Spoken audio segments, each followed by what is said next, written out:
মন্ত্রী শুভেন্দু কাকুকে আমি একটা কথাই বলবো, আপনি যথেষ্ট পড়াশোনা করেছেন, সেই হিসাবে আপনি আমাদের মতো একজন সাধারণ মানুষ থেকে অনেকটাই বুঝবেন। আমি কোনো পার্টির দলের সঙ্গে যুক্ত নয়, এই সমস্ত রাজনৈতিক নোংরামি পদের সাথে যুক্ত হতে চাই না আর পছন্দও করি না।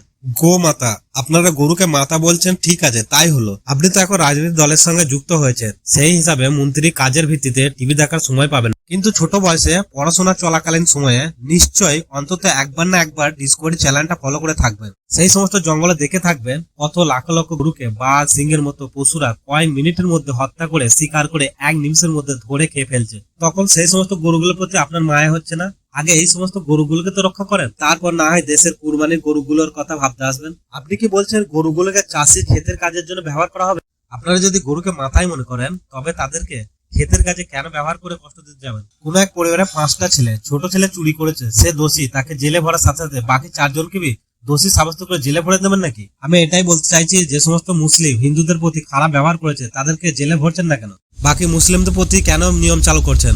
হাতের 5টা আঙ্গুল যেমন সমান হয় না, তেমন সব মুসলমান খারাপ নয়, এটা বুঝে যাবেন শুভেন্দু কাকু। সময় বদলাতে বেশি সময় লাগে না। কাল যদি মুসলমান তরফ থেকে কোনো সিএম বানে, আর যদি সেই মন্ত্রী হিন্দু তথা মন্দিরের প্রতি কঠোর নিয়ম জারি করে, সেটা কি আপনাদের ভালো লাগবে?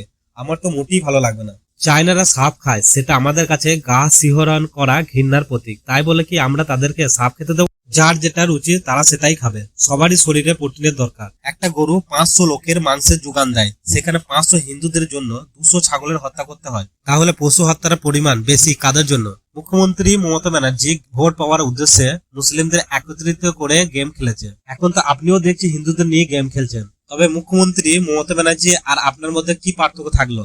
আপনাকে জিতাতে শুধু হিন্দুরাই সাহায্য করেনি, বাইরে থাকা মুসলমানরা টিএমসি এর প্রতি বারবার প্রতারিত আর ঘৃণিত হয়ে ভোটের টাইমে বাইরে থেকে ছেলেরা এসে আপনাকে জিতিয়ে গেল। তারা উন্নয়নের পরিবর্তন দেখবে বলেই আপনাকে জিতিয়েছে, ধর্ম নিয়ে খেলতে নয়। ভারতবর্ষ তথা পশ্চিমবঙ্গ কৃষি প্রধান দেশ। একজন খেতি করবে আর একজনের কাছে গিয়ে বিক্রি করবে, এটাই তো স্বাভাবিক। কিছু হিন্দু সম্প্রদায় গরুর খেতি করে মুসলমানদের কাছে বিক্রি করে এককালীন টাকা পেয়ে সেই টাকা দিয়ে তাদের সংসার চলে। বর্তমান সময়ে মুসলমানদের অনুষ্ঠান বকরিতে সেটা বিক্রি হচ্ছে না, তাদের সংসারটা কি সরকার চালিয়ে দেবে? সরকার তো সবসময় নিজের পেট ভরার কথাই ভাবে, অন্যের কথা নয়। আমরা সবাই মানুষ, আমরা বাঁচতে চাই। আমাদের গ্রামে কখনো কোনো সম্প্রদায়ের মানুষ যদি গিয়ে থাকে, সেখানে বুঝতেই পারবে না কোনটা হিন্দু আর কোনটা মুসলিম মানুষ। হিন্দুর দেখে থাকবেন হিন্দুদের ক্ষেতের জমিতে মুসলমানদের নিয়ে কাজ করছেন, আবার মুসলমানরা হিন্দুদের নিয়ে কাজ করছেন। কখনো বা হিন্দুদের চায়ের দোকানে মুসলমানরা আড্ডা দিচ্ছে, আবার কখনো মুসলিমদের দোকানে হিন্দু লোকেরা হাসি তামাশার সাথে সুন্দর পরিবেশের সঙ্গে জীবন পার করছেন। সবকিছু ঝামেলার মূল উৎস এই পার্টি।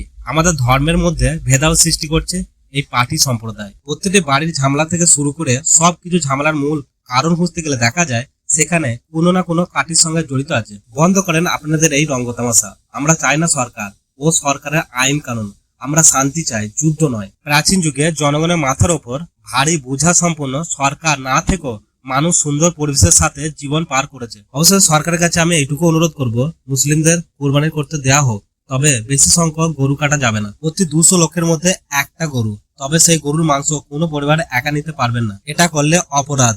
সেই গরুটার মাংস 200 লোকের মধ্যেই দান করতে হবে এবং কুরবানির জায়গাটা সুরক্ষিত সেফটি থাকতে হবে।